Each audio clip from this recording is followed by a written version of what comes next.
Hey everybody. I'm not great, and there's something that's been sticking in my craw for a minute. And so I wanted to take a minute and sit down and actually work out the math and the numbers on this. Um, what we're looking at here is a spreadsheet with just materials costs for running a circuit in a house. Um, these are all based off of rough numbers, just taken straight from Home Depot. Like if you were buying everything without like an account at a distributor, something like that. This is all just the readily available commercial access sort of thing. Can I actually zoom in? Yeah, I can. Neat. Cool. We'll do that. So I wanted to walk you through this real fast. So normally a house is made with or wired up with non-metallic cable.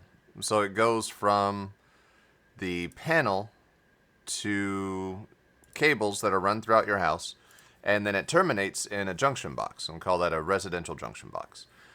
For a standard circuit, at least where I'm at, you're not allowed to use anything smaller than a 12-2 non-metallic cable, commonly referred to as a Romex cable. What got me thinking was like, what would it cost to make this more resilient? And thinking about it, it's like, well, NM cable is just a bunch of conductors that are wrapped in plastic or rubber. They're not rated for as much heat, and they come pre-assembled. And if you buy around 100 feet of NM cable, you're getting it at about 80 cents per foot. And then I looked into the wire, and this is all like if you're buying approximately as much as you need just for a single circuit run. And it's an entirely unrealistic exercise, but let's just go with it based on that. Cuz there are definitely ways to make this less expensive. Like instead of buying 100 feet of NM cable, which is what I base this number off of, you would normally buy it in rolls of like 250 feet. But I wanted to just see if you were, like, say you built an extension to your house and you needed general purpose circuits and you also needed like an oven circuit or something like that. And say it's a 40 amp circuit. That's what I was looking into. And again, these are not realistic numbers. So if somebody's going to run 50 feet of NM cable in your house, the actual cost is not going to be of the raw materials is not going to be what we see over here. But we'll get to that in a minute. And just throwing that out there. So this is all based off of buying things in like lengths of 100 feet and then only using about 50 feet of the actual conductors to run the circuit. But I was looking at it and it's like, okay, so if you just use the NM cable and you terminate it in a plastic residential junction box, it's going to cost you in materials about 41 bucks. I'm like, okay. Now that's fine. That's not including the labor to get it up from the panel through the ceiling and the joists or through the attic and then down the wall again to terminate in the first junction box. Really oversimplifying this. That's about 40 bucks. And I was like, all right, so what would happen if you wanted to run that circuit, but instead of using a cable, you wanted to use THHN wire, and you wanted to protect it with a non-metallic conduit. Non-metallic conduit is just plastic conduit, basically. It's easier to do things like drill a 1-inch hole, or in this case, it'd be like a 1 1/8 or a 1 1/4, and run it through joists and down into walls that way. And then terminate it on a junction box. And we'll actually, I have 1 inch here. 1 inch isn't entirely practical for what I'm planning on doing. If you're going to terminate in a standard junction box, you'd have to have like a reducer or something like that. But let's just, for the sake of argument, let's go for that. So you would use wires instead of a cable. You would run them and protect them in a 1-inch non-metallic conduit. And we'll say that conduit can magically terminate at a standard 1900 bracket box. I'm being silly, but bear with me. But okay, you want to do all that for the same circuit. You're looking at paying 5 times more And this is again based on like buying it in links of 100 feet or so. And yeah, not perfect, but it's a thought experiment. You're looking at paying about 5 times more for that shit. But what you're getting are conductors that are more heat resistant. You're also getting conductors that you can pull out and replace if you need to. Like if an NM cable breaks, you've either got to replace the whole thing if you can find where the break is. Like if somebody accidentally drove a screw into it, or the framers left a bunch of nails exposed on a bunch of studs because they couldn't be fucked to replace a piece of lumber that they had been using as like a temporary support or something. And so they integrated into your house for no good goddamn reason. There are lots of reasons that NM cable can be damaged. With conduit, it is more difficult to do that damage. It's not impossible. This is still non-metallic conduit. It's still plastic. But if something goes into that conduit, the wires have some room to move around and avoid whatever damage it is. And they're much less likely to incur incidental damage from things like NM staples. They use actual like nail-in staples to hold cable in place. Or, like screws that are put in, or any hazards that are in the wall already that could aggravate or damage or something the circuit. But thinking on it, it's like, that's a lot. Like, per circuit for materials, that's an awful, awful lot. So I thought to myself, all right, well, what if instead of non-metallic cable, we used metal-clad cable, MC cable? So that's the same thing, except the wires are solid and not stranded. Most of the time. And instead of just a plastic wrap around them, they're wrapped in metal. So if somebody tries to drive a screw into the wall and it hits that cable, it's much more likely to just move the cable out of the way than it is to penetrate the metal sheathing on it and damage the conductors. If you wanted to do that, you're looking at about twice as much, because you still need metallic junction box to terminate this metal-clad cable in, this MC cable. And for that, you need a mud ring, and these things both go together. So this is wiring a house for dummies, basically. And I set up the table, and it's like, all right, so if I wanted to run one 50-foot circuit in MC and terminate it in a metallic junction box just for that first termination point and be a little less than twice as much. It's like, okay, well, that is more resilient. But with both of these, it's much more difficult to replace conductors than it is in this one. So if something were to happen, say in this 1-inch conduit, we only have 3 wires run, which is ridiculously small. Like, it is super oversized. But what happens if you need to run multiple circuits? Let's say we're running 5 circuits to similar points of the house that are each approximately 50 feet away. So that number goes up to $200. Here, we would need to multiply the number of standard conductors, the ungrounded and the grounded conductors, by 5. And then we need to add 1 for the grounding wire. So that would put it at 11. And then here, in the MC, is still just 5. We're still terminating, well, I guess we're terminating in, let's see, 5 there, 5 there, and 5 there. So what does that bring our numbers up to? Well, you're looking at it, you're still slightly less than double over here. But now, instead of 5 times more expensive, you're looking at 2.5 times more expensive for the resilient version of the circuit that's running conduit. And you can probably shrink this number down if you reduce this to a 3/4-inch conduit, which is more realistic, instead of a 1-inch. I don't know why I thought that would be a good idea. Anyways, I don't care. Fuck it. So I was thinking, it's like, all right, what if you're running an appliance circuit? Now, appliance circuits, I'm anticipating an oven that needs 40 amps to run. So it's a 240 volt. I'm also assuming that it needs a neutral wire. So, okay. For that, we would actually have 4 conductors. We would have 2 ungrounded conductors, 2 hot conductors, is what they're called. one grounded conductor and one grounding conductor. Grounding wire, the green one. It's like, all right, we're running those 50 feet, just like in this one. We're assuming that we can run this in a similar sized junction box, which is not impossible, but it's not smart. But the cost increase is not incredibly big. Same thing over here. You can use the same size metallic box. You just need like a 2 gig mud ring. Not that much more expensive. And you see here we're looking at, again, about twice the cost if we're going to run it through a conduit as opposed to just running a completely unprotected cable.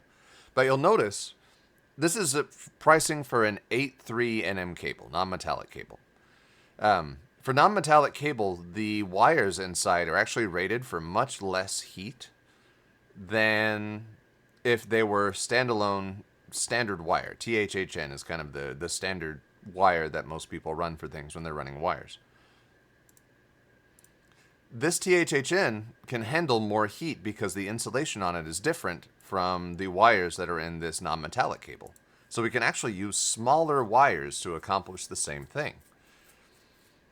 What's great about this is that you never know when you're going to need to replace an appliance. So say that you have let's say that you have an electric oven that runs at 40 amps, but you want to get one that's more energy efficient. You could technically use the same wires. What if you want one that's fancier, that can get hotter, or it's like a multi-tiered, like it's an oven with, convection cooking and conventional baking, and it's also an air fryer, and it's also got a microwave stacked on top of it, and they all pull power for the same thing. And you need to increase the size of your wires. If you're going to do that with a standard installation, you would actually have to re-pull this entire cable and upgrade it to a larger wire size. But it's all stapled and in place in the wall. So you'd just be abandoning this cable right here and cutting up a bunch of drywall, putting a lot of labor into getting this new circuit with slightly larger wires from the panel to the destination point. Whereas if you were using conduit, you would just pull the wires out from the nearest pull point, which is, for something this small is going to be the actual electrical panel. And you can use those wires to pull in your larger wires. So this would become a 6.3 cable, which is more expensive. This would become number 8 THHN. But you'd also be able to downsize one of your conductors to be a number 12. The act of replacing or repairing would be far, far less expensive if you use conduit for these circuits than if you just ran the standard non-metallic cable. As you're going to have to do drywall cutting, you're not required to re-secure new cable in a remodel. That also means that it can bounce around inside the wall and possibly come in contact with something you don't want to come in contact with and get damaged. So in the long run, I think what I found, just based off of material costs, like there's other things to factor in here, like how much do you charge in labor per hole that you have to drill in a joist? Because for non-metallic cable, you're going to have to drill one hole for every 1 or 2 cables. Whereas with this conduit, you drill one hole and you can fit, even if this was just a 3/4 inch conduit, you can fit like 5 different circuits in there. Or in the case of the upgraded oven, like you've got to redo all this, plus you've got to open up the drywall in a bunch of places to get it to where it needs to go. If you ran just bare wires, you just pull them out and use the wires that you're pulling out to pull in the new conductors for the upgraded branch circuit size.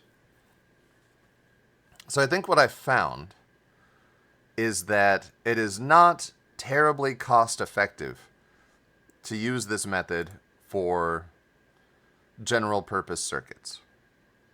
Like, it's something you can do if you want to be really fancy about it, but it is not at all cost effective to do so. Like, not even a little bit.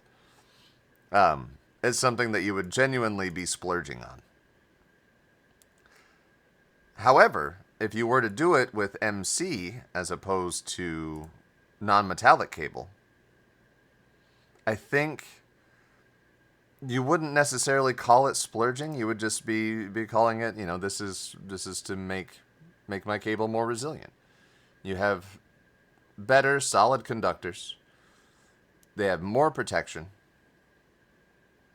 I kind of like the idea, but if you're looking at minimizing your costs for a build, you would still go with the traditional non-metallic cable. However, for any circuit, we'll call them appliance circuits. And we'll say that any circuit that is either 240 volts or more, 240 volts, that requires two hot wires. In this case, residential work in America, 240 volts. Or any circuit that is over 30 amps. Running it in conduit, I think, is a really smart idea. Just because, it removes an element of permanence from the cable and reduces a little bit of waste. Because once this cable is stapled in place, you're never getting it back. Like, if you pull 50 feet of wire out of the wall, you can save that wire and you can reuse it for other things. Or you can recycle it if you want to, get a little bit of a return on it. With this, you're never getting it back. It's there forever. It's all stapled in place and secured, but the conductors here are loose inside the conduit as they are meant to be.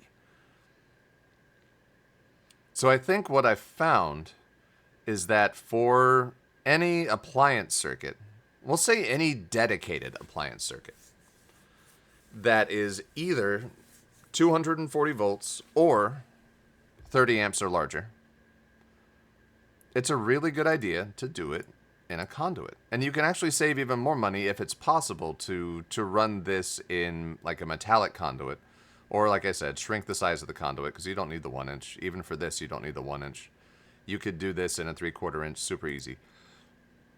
Going up to 60 amps, you could do this in a 3/4 inch conduit, which would reduce the price of this a little bit and make it even less than the double the price. So I don't know. This is just something that's been stuck in my craw for a minute, and something that I've been thinking about. I had to lay out and do the math. Now, any electricians who pick up on this, or anybody who has experience with this kind of thing, you're going to say, okay, well, you're forgetting to factor in the cost of connectors, you're forgetting to factor in the cost of staples, or straps, or anything like that. Call this super basic analysis of just the material costs.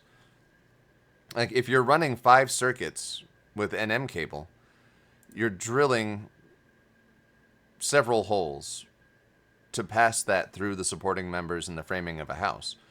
Whereas if you're doing it with wire, you're only doing one, but you can drop a junction box, just pop it in the ceiling of a closet someplace. Make it in a 4x4x4 with the cover in the closet ceiling that you can access to do your splices. And that's going to increase the cost a little bit, but you can pull more circuits through there. And hell, from that junction box, you can convert over to NM cable if you want to spread it around. But it's still pretty prohibitively expensive, which is sad. Making things that last costs a lot of extra money. Or you could combine these two and run it in conduit through most of the house. Find a closet, put the junction box in there, and then from that junction box, you can run it in MC. Metal clad cable. I don't know. It's just a thought. I like the idea of doing it, and I wish it wasn't super damn expensive. Even just say you've got your panel here, and you've got a 1-story house. Let's say this is your 1-story house. And you've got your panel over here. This going up into the attic, and then cutting across to a certain point in metal conduit, like EMT, electrical metallic conduit. Dropping a junction box, another 4x4x4, and then having your circuits go every which way from there. It would add a level of resiliency to the home it would help you with identifying circuit issues with the home, especially if there's going to be, like, eventually everybody's going to remodel shit.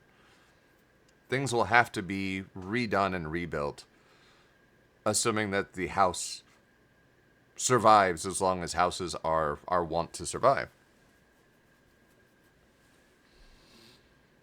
It's going to cost. But I suppose it depends on the builder and the customer, the person who's going to be moving into the home, if that cost is worth it to you.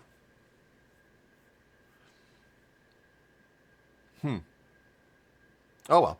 Long story short, it is expensive as shit to wire up a house in a way that is resilient and more, we'll call it, easier to trace and to maintain and to just work with in general.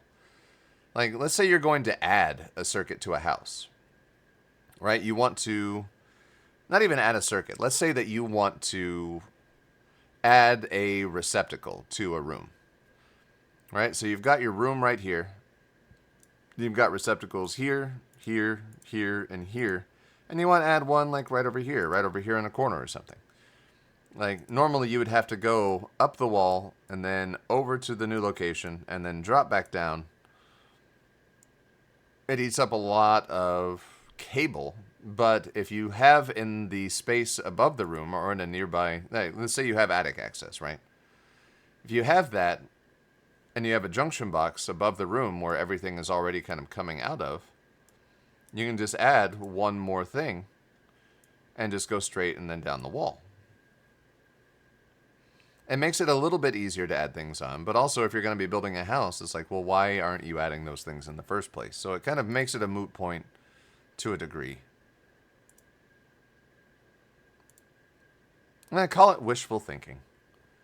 It's a level of resiliency and permanence with more of an ability to make changes in the future should you desire to do so, versus the cheap plastic normal way to do it.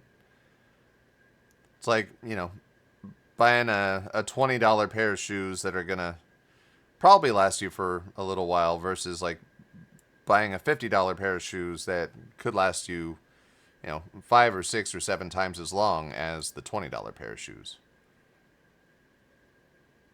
Do shoes even? There's no shoe that costs $20 anymore. What the hell am I saying? I don't know. Just something to ruminate on, I suppose. Well, anyways, that's my rant. Thank you all for joining me. This is not super accurate, but it is also kind of a realistic idea of what it costs to run a single circuit in a house just in bare materials. And since I'm pulling these prices from Home Depot, like, expect all the extra little odds and ends to be factored in there. And yeah. Oh well. That's all I got. Have a good one.